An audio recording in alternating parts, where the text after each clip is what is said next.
Hello friends,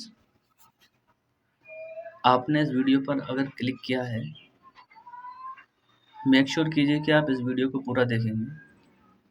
हो सकता है कि इस वीडियो के बाद में आपकी लाइफ के 1 से 2 साल यहाँ पर बच जाएं, या फिर आपको कुछ ऐसा सीखने मिले जो आपकी इस जर्नी में हेल्प कर सके। आपकी स्क्रीन पर जो क्वेश्चंस यहाँ पर दिख रहे हैं, हम इन क्वेश्चंस के बारे में चर्चा करेंगे, क्योंकि इस जर्नी में, इस यूपीएससी की जर्नी में सबसे पहला स्टेप जो हम रखते हैं वो कोचिंग के बारे में डिस्कस करते हैं। जो भी यहाँ पर मैं डिस्कशन करूँगा वो अपने एक्सपीरियंस के बेसिस पर यहाँ पर मैं करूँगा। मैंने विजन आई से भी कोचिंग की थी, मैंने सारथी आई से भी थोड़ा कोर्स किया था। तो यहाँ पर जो भी मैं यहाँ पर एनालिसिस कर रहा हूँ ये अपनी एक्सपीरियंस के बेसिस पर कर रहा हूँ, तो इसको ज़रा थोड़ा ध्यान से सुनना। और जो मिस्टेक्स मैंने की हैं शायद वो आप मिस्टेक्स ना करेंगे और अपनी इस जर्नी में अपने 1 से 2 साल यहाँ पर बचाएंगे और अच्छे से अपनी प्रिपरेशन में यहाँ पर लगाएंगे। चलिए हम स्टार्ट करेंगे कोचिंग से लेकर के, फिर हम ऑफलाइन और ऑनलाइन कोचिंग के बारे में थोड़ी चर्चा करेंगे। इसके बाद विजन आईएएस या फिर जो अभी इमर्जिंग कोचिंग्स बन रही हैं, कोचिंग इंडस्ट्री बन रही हैं, उनके बारे में भी थोड़ा हम यहाँ पर डिस्कस करेंगे। सेल्फ स्टडी के बारे में देखेंगे। मेंस के कोर्स, अब यहाँ पर जैसे ही रिजल्ट प्रीलिम्स का आएगा, बहुत सारे कोर्सेज यहाँ पर मेंस के चालू हो जाएंगे। प्रीलिम्स के क्रैश कोर्स भी आते हैं, हो सकता है कि आपको अगस्त और सितंबर के मंथ में देखने को मिल जाएं, या फिर दिसंबर से तो ये चलने ही लगते हैं। सीजेट के बारे में भी हम यहाँ पर डिस्कस करेंगे। चलिए अब पहली हम बात करते हैं कि यार हमको कोचिंग की ज़रूरत पड़ती क्यों है। देखिए, कोचिंग की हमको ज़रूरत पड़ती है, अब इसके 2 से 3 रीज़न हो सकते हैं। पहला रीज़न हम देखते हैं कि जो पहला रीज़न है ना, वो आपका बैकग्राउंड डिसाइड करता है कि आपने ग्रेजुएशन, आपने स्कूलिंग कहाँ से की है। ठीक है, आपकी अगर ग्रेजुएशन अच्छी है, स्कूलिंग अच्छी है, आपको बुक्स समझ आती हैं, आपको कंसेप्ट खुद से समझ आते हैं, तब तो हो सकता है कि आप कोचिंग कर भी सकते हैं और नहीं भी कर सकते, ये आपके ऊपर डिपेंड करता है। तो एक चीज़ होती है कि बैकग्राउंड आपका डिसाइड करती है, लेकिन मोस्ट ऑफ द जो एस्पिरेंट जो कोचिंग लेते हैं, मैं समझता हूँ कि वो आर्ट बैकग्राउंड से होते हैं। ठीक है, उनको इतना अच्छा स्कूलिंग, इतना अच्छा कॉलेजेस नहीं मिला होता, इसलिए वो कोचिंग यहाँ पर ज्वाइन करते हैं। तो उसके बाद कि यार अंडरस्टैंडिंग हमारी कम है, हमको चीज़ें लेट से समझ आती हैं, टीचर हमारी हेल्प कर देते हैं और हमको अच्छी तरीके से चीज़ समझ आ जाती है, इसलिए हम कोचिंग ज्वाइन करते हैं। या फिर फाइनेंशियली भी हो सकता है कि यार हम फाइनेंशियली इतने स्ट्रॉन्ग हैं कि अगर हम कोचिंग ले भी लेंगे तो हमारी कुछ दिक्कत नहीं पड़ेगी फाइनेंशियल में। ठीक है, तो ये भी एक चीज़ है जो डिसाइड कर सकती है। चलिए अब मैं यहाँ पर आपको बताता हूँ। अब यहाँ से 2 सवाल उठते हैं जब कोचिंग की बात आती है, तो यार हमको ऑफलाइन करनी चाहिए या फिर ऑनलाइन करनी चाहिए। ठीक है, चलिए अब ऑफलाइन को यहाँ पर देखते हैं और उसके एनालिसिस करते हैं कि ऑफलाइन करने से फ़ायदे क्या हैं और क्या नुकसान। Okay, let's see. देखिए सर, जब मैं बात करता हूँ ना ऑफलाइन कोचिंग की, तो जनरली जो एस्पिरेंट्स हैं, जो न्यू एस्पिरेंट्स हैं, जो 2027, 28, 29 के लिए प्रिपेयर कर रहे हैं, वो अपने माइंड में 2 से 3 प्लेसेस लाते हैं, like ORM, Karol Bagh, Mukherjee Nagar. Hindi medium के मुखर्जी नगर और इंग्लिश मीडियम के ORM या करोल बाग, ओल्ड राजेंद्र नगर जिसको बोलते हैं। इसके अलावा उनके माइंड में एक चीज़ और आती है कि कोचिंग हमारी होनी चाहिए विजन आईएएस से, दृष्टि से, या फिर बाजीराम से, या फिर और जो भी कोचिंग्स हैं लाइक नेक्स्ट आईएएस हो गया, या फिर आपका श्री राम आईएएस हो गया, कोई भी हम ले सकते हैं कि जो अच्छी लेवल की कोचिंग है। ये हमारे माइंड में जनरली आता है कि यार ये कोचिंग है, हम यहाँ से करेंगे। दूसरी बात, अभी जो न्यू कोचिंग्स आ रही हैं जैसे कि सारथी आईएएस बहुत ज़्यादा मतलब यहाँ पर टॉप पर है, या फिर अंडरस्टैंड यूपीएससी भी देखने को मिल रही है, काफ़ी इसका एडवर्टाइजमेंट हो रहा है। या फिर इसके अलावा PW और अनअकैडमी पहले से ही है, और भी बहुत सारी कोचिंग्स हैं, खान सर की भी कोचिंग है। या फिर हम ले सकते हैं कि यार कुछ ऐसी कोचिंग्स जो अभी नई नई यहाँ पर बन रही हैं। ठीक है, मैं यहाँ पर आपको एक बात क्लियर करना चाहता हूँ। सबसे पहली बात मेरी ये रहेगी कि अगर आपको कोचिंग करनी है ऑफलाइन, ठीक है, और आप विजन, दृष्टि, बाजीराम या किसी भी कोचिंग में आप एडमिशन ले लेते हैं, या फिर मान लीजिए इन कोचिंग्स में आप एडमिशन ले लेते हैं, तो आप मुझे एक सवाल का जवाब दीजिए कि इस बात की क्या गारंटी है कि हर एक टीचर कोचिंग में अच्छा आपको मिलेगा। मैं अपने एक्सपीरियंस शेयर करता हूँ विजन का जब मैंने कोचिंग लिया था तो नो डाउट 1 से 2 टीचर अच्छे होते हैं, लेकिन मोस्ट ऑफ द टीचर यहाँ पर सही नहीं होते। मुझे एनवायरनमेंट, इकोनॉमी और साइंस एंड टेक का पता नहीं चला कि कहाँ पर शुरू हुआ सिलेबस और कहाँ पर ख़त्म हुआ। कुछ क्रोनोलॉजी नहीं थी यार, सबसे पहले क्या करना है, कुछ भी रैंडम यहाँ पर पढ़ा दिया। कॉन्सेप्चुअल क्लैरिटी की कहीं से कहीं तक पता नहीं था। तो ये 3 सब्जेक्ट मेरे बहुत ख़राब रहे थे। क्यों? अब मैं वहाँ पर फंस गया था, मुझे करना पड़ा था, ठीक है, मुझे कोचिंग वहाँ पर करनी पड़ी थी क्योंकि मैंने पे किया था। और इन कोचिंग्स की फ़ी इतनी ज़्यादा है कि आपको, अगर आपने कोचिंग ले ली 2 से 3 लाख, 2 से ढाई लाख यहाँ पर इनकी फ़ी है इस टाइम, आपको हर हाल में जाना पड़ेगा। इससे मतलब नहीं है कि आपको सब्जेक्ट समझ आता है, नहीं आता है, इट डज़ नॉट मैटर, आपको करना है। आप अगर सीरियस एस्पिरेंट हैं, आपने अगर अपनी मेहनत से यहाँ पर पैसे अगर दिए ना, आपको करना पड़ेगा हर हाल में।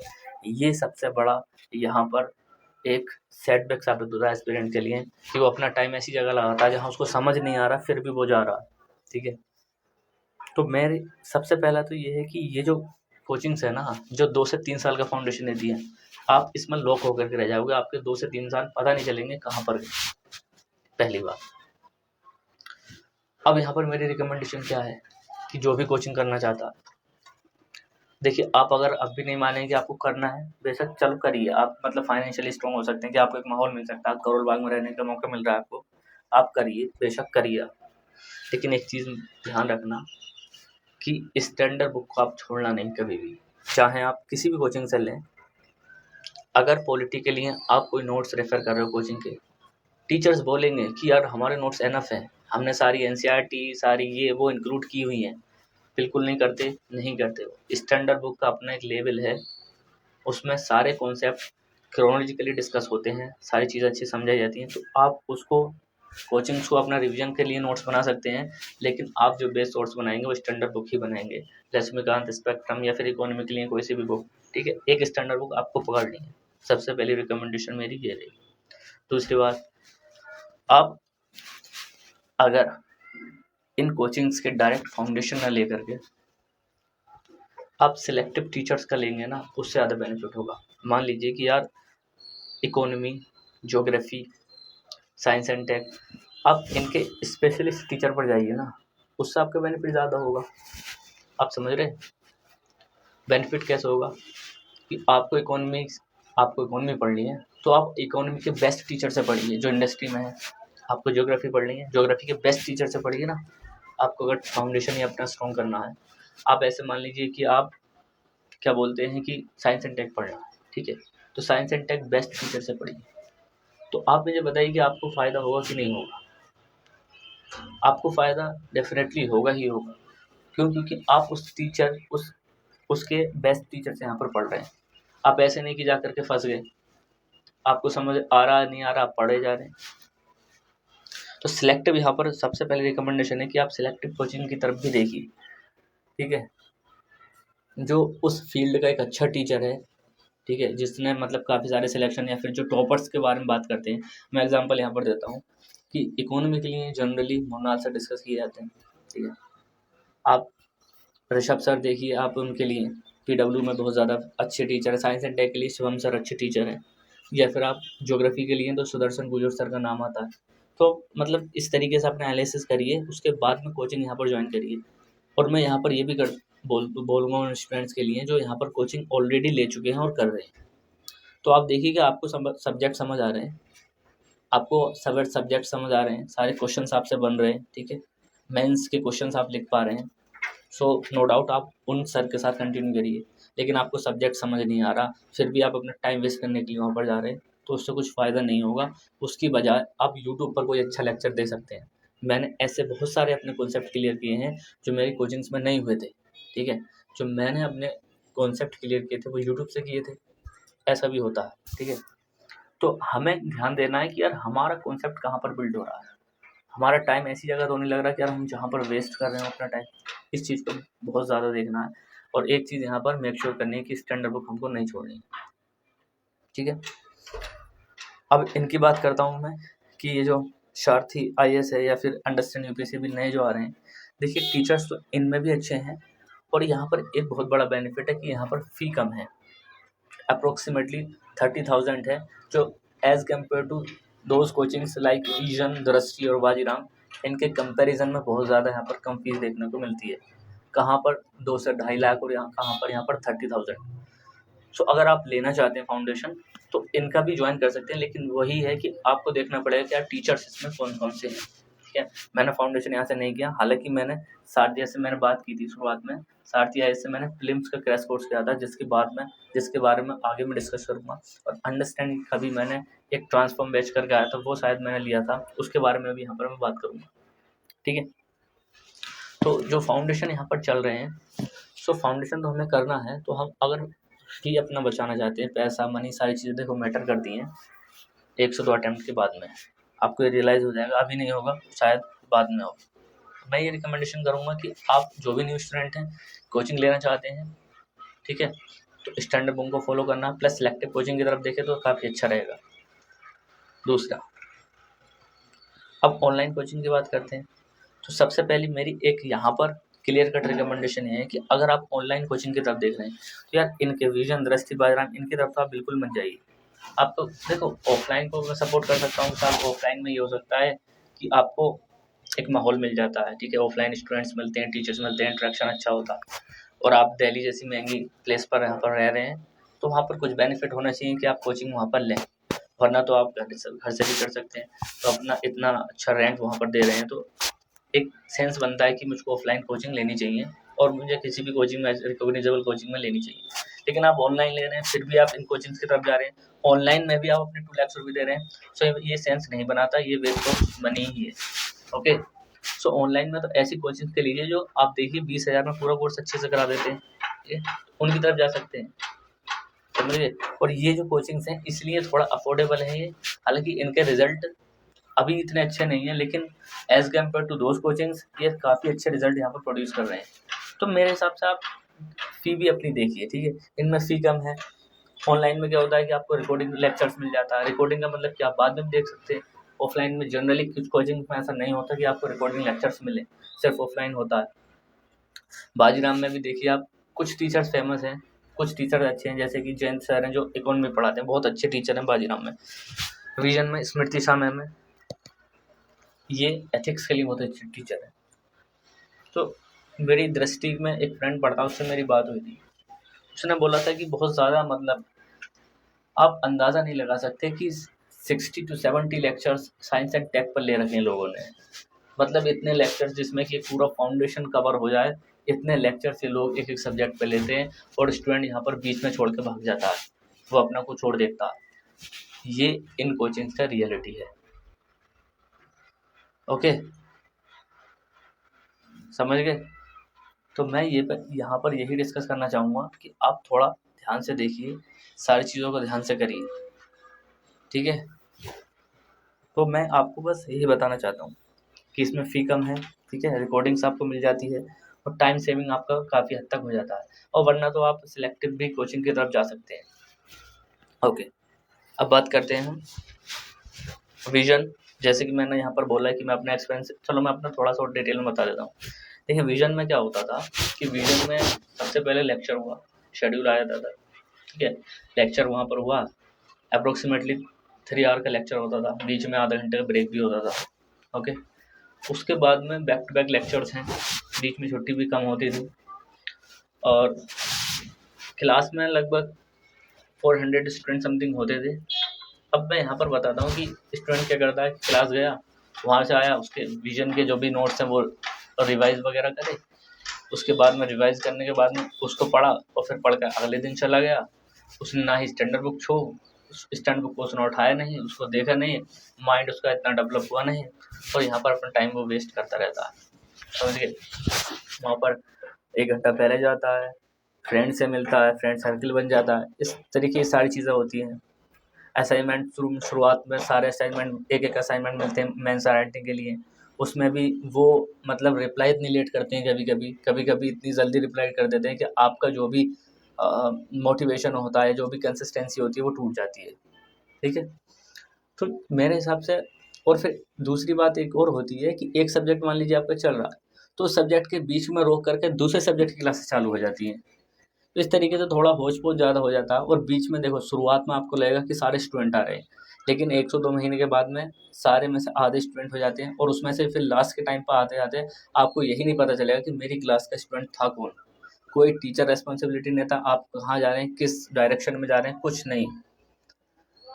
स्टूडेंट क्या करते हैं, रील्स देखी इंस्टाग्राम पर, अच्छा दृष्टि में तो सारे दिव्य कीर्ति सर पढ़ा रहे हैं। भाई दिव्य कीर्ति सर अब नहीं पढ़ाते, एथिक्स वो नहीं पढ़ाते अब। आपको तो फँसना ही है फिर वहाँ पर जाके, वो नहीं पढ़ाते अब एथिक्स में। तो ऐसे मत नहीं है यार, आप अपना मनी वेस्ट वहाँ पर जाकर मत कीजिए। सारे लोग फँसते चले जा रहे हैं, सब इन कोचिंग के ट्रैप में फँस जाते हैं, समझ गए। अब मैं बात करता हूँ यहाँ पर सारथी आईएएस अंडरस्टैंड यूपीएससी। देखिए ट्रांसफॉर्म मैंने बैच लिया था, तो शुरुआत में जो कमिट करते हैं ना कि यार आपको ऐसा हो जाएगा वैसा हो जाएगा, एट दी एंड ऐसा कुछ नहीं होता। सिर्फ आपकी मेहनत डिसाइड करती है कि आप किस दिशा में हो। कोचिंग्स आपको हेल्प कर सकती हैं मुश्किल से 2 से 3% या 5 या 10%, बट आपका एफर्ट ही मैटर करता है, समझ गए। तो इसमें क्या था कि सर बस टारगेट बता देते, कोई लेक्चर नहीं कुछ नहीं, आपको टारगेट पूरा करना है और बस ग्रुप में शेयर करना है, बस एक शेड्यूल मिला हुआ था। तो देखो कुछ भी शेड्यूल हो, कोई भी स्ट्रेटजी हो, सबसे बेहतर आप अपनी स्ट्रेटजी खुद जानते हैं। टीचर आपकी हेल्प कर सकता है, शेड्यूल आपको दे सकता है, लेकिन क्या होता है कि हमारी अगर कंसिस्टेंसी है तब हम कर पाएंगे, अदरवाइज कोई रेस्पॉन्सिबिलिटी इतनी कोई नहीं लेता, समझ गए। तो इसमें क्या था कि टेलीग्राम ग्रुप बन गया था एक, उसमें सारे स्टूडेंट्स से अपने टारगेट्स वगैरह शेयर करते थे। लेकिन वही बात है ना, शुरुआत में जो लगता है कि यार बहुत अच्छा होगा, उस पर खरे अगर ना कोई नहीं उतर पाता है तो हो सकता है कि इसमें कहीं ना कहीं हमारा टाइम वेस्ट हो जाता है। हमारे भी कहीं ना कहीं फॉल्ट होता है कि हम अपनी कंसिस्टेंसी नहीं दिखा पाते, और टीचर्स का भी ये होता है कि वो किसी भी कर कैसे भी करके कहीं से भी नोट्स प्रोवाइड आपको करा देते। तो ये बहुत पहले था, मतलब लगभग 2023 में स्टार्ट हुआ था, आई थिंक 24 में हुआ था। तो इसके बारे में मतलब ये मेंस प्री कम मेंस था बेसिकली कोर्स, इसमें सर ने सिर्फ खुद ही पढ़वाया था, कोई लेक्चर्स वगैरह कुछ नहीं था किसी का भी, स्टैंडर्ड बुक पर यहाँ पर किया था। किसी की भी हो सकता है कि कोई बुक्स यहाँ पर पीडब्ल्यू की कवर करा दी थी, कहीं से टेस्ट अरेंज कर दिए थे, इस तरीके से मतलब जोड़ गांठ करके ये कोई कोर्स था। सारथी आईएएस का जो था वो प्रीलिम्स का आई थिंक मैंने लिया था, प्रीलिम्स का। अब मैं इसका देखो रिव्यू यहाँ पर देता हूँ। इतने ज़्यादा लेक्चर्स इसमें थे प्रीलिम्स के कोर्स में कि स्टूडेंट उसको कंप्लीट करते करते ही उसकी हालत ख़राब हो जाएगी, अपना रिवीजन नहीं कर पाएगा अच्छी तरीके से, बहुत ज़्यादा लेक्चर्स। अब इसके बारे में प्रीलिम्स के बारे में थोड़ा मैं अभी आगे डिस्कस करूँगा, थोड़ा और आगे चलते हैं। अब यार एक क्वेश्चन ये आता है कि सेल्फ स्टडी से क्या यूपीएससी की तैयारी की जा सकती है। तो सेल्फ स्टडी से बिल्कुल की जा सकती है, तैयारी सेल्फ स्टडी से की जाती है। डिपेंड करता है कि आपकी अंडरस्टैंडिंग कितनी है, आप बुक्स को अच्छी तरीके से समझ पा रहे हैं नहीं, स्टैंडर्ड बुक आपको कवर करनी आती है या नहीं आती, ठीक है। तो सेल्फ स्टडी से की जाती है, स्टडी बिल्कुल की जा सकती है। और अगर आपको बुक समझ नहीं आती है, आप यूट्यूब पे उसके लेक्चर्स देख सकते हैं, या फिर नहीं आते तो कोचिंग्स तो आपकी हेल्प करती हैं, लेकिन आपको at the end standard book, आप कोचिंग कर रहे हैं, सेल्फ स्टडी कर रहे हैं, ये अगर आपने इसका क्राइटेरिया पूरा किया, स्टैंडर्ड बुक आपने अच्छे से पढ़ी, उसके नोट्स बनाए, सारी चीज़ें करी, तब डेफिनेटली आप सेल्फ स्टडी से भी इस एग्ज़ाम को क्रैक कर सकते हैं, समझ गए। तो एक हवा सा नहीं बनाना है कि यार कोचिंग्स के बिना होगा नहीं, कोचिंग्स अब आपके अंडरस्टैंडिंग पर ये डिपेंड करता है कि मुझे अच्छी तरीके से चीज़ें समझ नहीं आती थी इसलिए मैंने ज्वाइन किया। तो नो डाउट कोचिंग का इतना तो रोल होता है कि आपका जो कॉन्सेप्ट है वो थोड़ा बिल्ड कर देते हैं, उसको ऊपर आपको देखना है कि कितना अच्छा एफर्ट आप उसमें डाल सकते हो, समझ गए। दूसरी बात, अब जैसे देखिए प्री का रिजल्ट आएगा तो बहुत सारे मेंस के प्रीलिम्स के कोर्स यहाँ पर मेंस के कोर्स यहाँ पर देखने को मिलेंगे, और सबसे ज़्यादा जो इमर्जिंग इस टाइम सारथी है, इसका MMP+ देखने को मिलता है, कॉनकर मेंस भी यहाँ पर देखने को मिलता है, बहुत सारे टॉपर्स भी इस चीज़ को क्लेम करते हैं, या फिर आपका PW का सीरीजन देखने को मिलता है, अनअकैडमी के क्रैश कोर्स भी आते हैं, लेकिन अभी जो 2 फेमस है फिलहाल तो यही चल रहे हैं कि MMP+। देखिए MMP+ मैं बताता हूँ, MMP+ में एक राइट स्मार्ट करके सर लेते हैं। तो राइट स्मार्ट में क्या होता है कि आपका अप्रोच पता चलती है किस तरीके से आंसर लिखना है, और GS3 पूरा यहाँ पर शिविन सर कराते हैं। लेकिन मेरी बहुत सारे फ्रेंड से बात हुई है, मैंने खुद भी इनके सर के नोट्स पढ़े हैं, थोड़े बल्कि साइड ये ज़्यादा है। लास्ट में क्या होता है कि आपने अगर खुद के नोट्स नहीं बनाए, आपने लेक्चर ले लिया, हर चीज़ कर ली, लेकिन खुद के नोट्स आपने नहीं बनाए हैं, तब हो सकता है कि आपको रिविजन करने में दिक्कत हो, समझ गए। तो बल्कीनेस पर यहाँ थोड़ा ज़्यादा है, मतलब अगर उस चीज़ की ज़रूरत नहीं है, मान लीजिए किसी चीज़ में आपको 10 से मतलब 5 से 10 फैक्ट तैयार करने हैं, तो इन्होंने क्या करा कि उस पर मतलब अनलिमिटेड कंटेंट यहाँ पर डाल दिया है, ये क्लेम करने के लिए कि यार हमारे ही सेशन से सारी चीज़ आई हैं। तो बहुत ज़्यादा बल्कि ऐसा मैंने सुना है, मैंने किए भी थे, कुछ लेक्चर्स मैंने किए थे, थोड़ा बल्कि यहाँ पर देखने को मिलते हैं सारे इसके नोट्स। और दूसरे टीचर जो हैं, पहले इसमें क्या था, अभी जो MMP प्लस 1 साल पहले था उसमें आपको मोदित जैन सर देखने को मिलते हैं एथिक्स के लिए। उनका कंटेंट बहुत यहाँ पर अच्छा है मोदित सर का, क्योंकि वो थोड़े न्यू एग्जांपल्स, करंट के एग्जांपल न्यूज़पेपर से अपने कंटेंट में डालते हैं, तो वो अच्छे थे। लेकिन अभी वो MMP में नहीं है, ठीक है। वो अब सत्यम सर के जो फाउंडेशन कोर्स है उनके साथ ज्वाइन हो चुके हैं वो। तो मैं आपको क्लियर कर दूं कि जो भी MMP प्लस लेने जा रहे हैं उसमें ये तुम्हारे मोदित जैन सर नहीं है, और ना ही वहाँ पर आतिश माथुर है। आतिश माथुर सर GS2 पढ़ाते हैं, ठीक है। तो पहले ही MMP में थे, लेकिन अब नहीं है, अब ये अंडरस्टैंड UPSC के साथ जुड़ चुके हैं। तो आप एमपुरी सर यहाँ पर आतिश माथुर की जगह पॉलिटी के लिए। मेरी रिकमेंडेशन है कि जो पॉलिटी GS2 के लिए आतिश माथुर सर काफ़ी अच्छे हैं as compare to other teachers.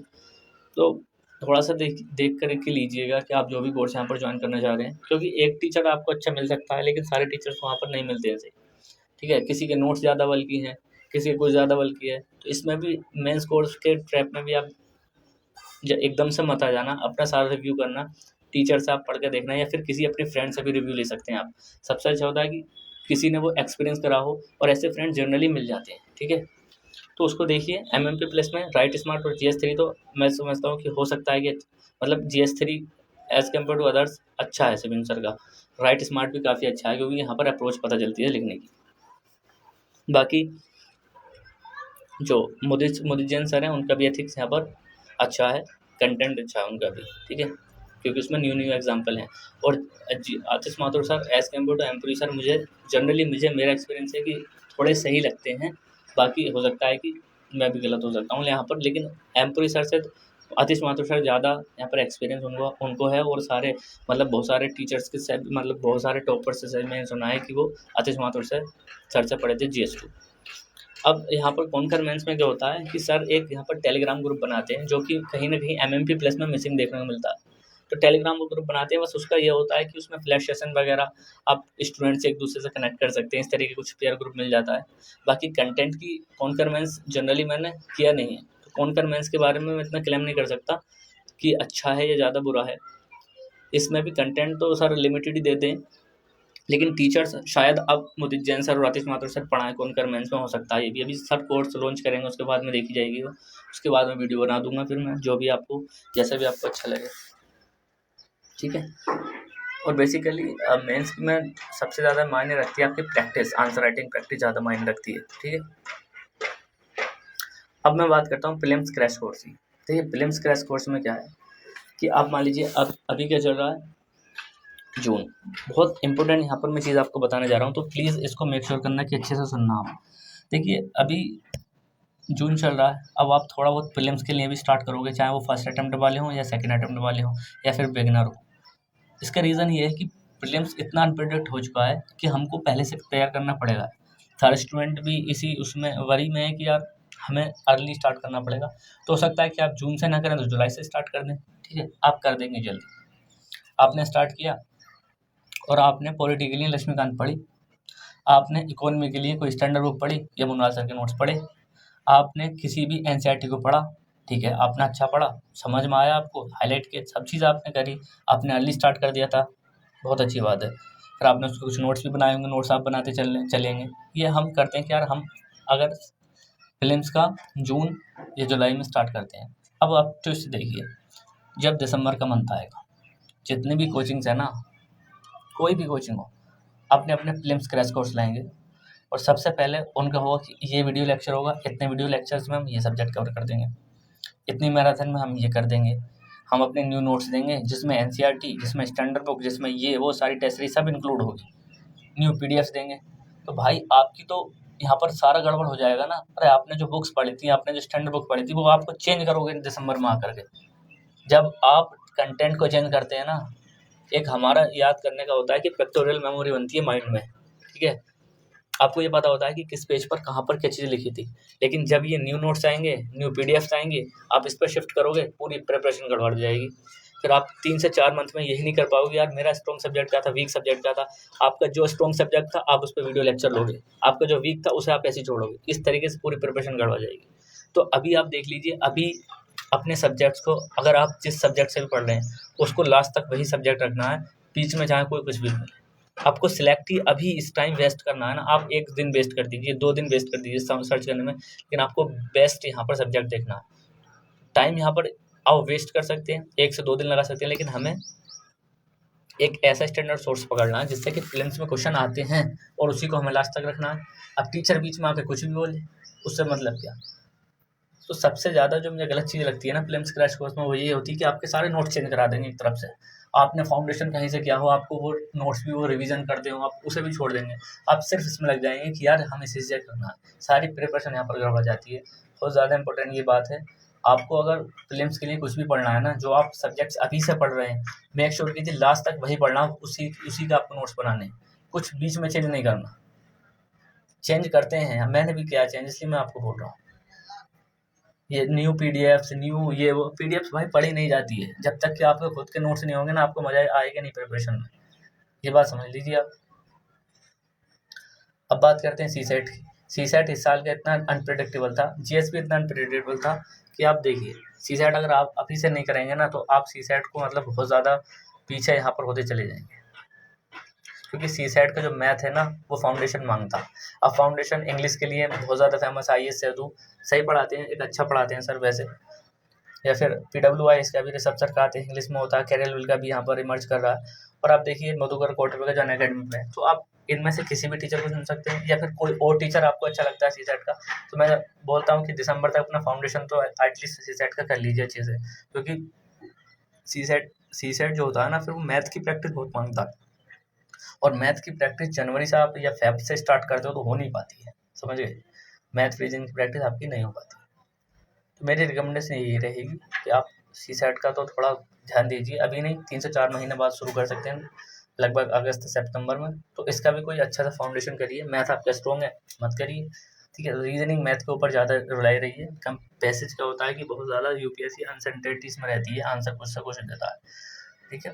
तो सीसेट के बारे में हम इतना नहीं करेंगे, लेकिन सीसेट की कोचिंग भी यहाँ पर डिपेंड करती है कि आप किस टीचर से पढ़ रहे हैं। अगर आपका टीचर ही खराब निकला तो आप क्या होता है कि मई और अप्रैल में जाकर टीचर जो चेंज कर रहे हैं यहाँ पर देख रहे हैं। तो अगर आप बोलेंगे कि थोड़ी और डिटेल वीडियो चाहिए तो प्लीज़ आप कमेंट बॉक्स में बता सकते हैं। और आपको इस वीडियो से थोड़ी भी लर्निंग्स मिली है ना, तो प्लीज़ आप कमेंट सेक्शन में जरूर बताइए, या आपको कुछ भी और पूछना है इसके अलावा, आपका कुछ भी ऐसा डाउट है कोचिंग को लेकर के, प्रिपरेशन को रिलेटेड, या फिर किसी सब्जेक्ट को रिलेटेड, आप विदाउट हेजिटेशन इस कमेंट बॉक्स में पूछिए और आप बताइए कि आपको इस वीडियो से कितनी हेल्प हुई, ठीक है। तो ये तो थोड़ा एनालिसिस का वीडियो जो मैंने अपने एक्सपीरियंस के बेसिस पर यहाँ पर आपको बताया, ओके। सो प्लीज़ जो भी बात मैंने यहाँ पर बताई है उन पर थोड़ा गौर कीजिए, और रेस में नहीं भागिए भाई, रेस में भागने से कुछ नहीं होगा। अपनी प्रिपरेशन को देखिए, कहाँ आपका सब्जेक्ट वीक है, कहाँ स्ट्रॉन्ग है। रेस में भागिए कि आपका फ्रेंड ये ले रहा है तो आपको भी करना है, आपको मतलब 5 दिन में 10 दिन में सब्जेक्ट खत्म कर देना है, उससे कुछ नहीं होता।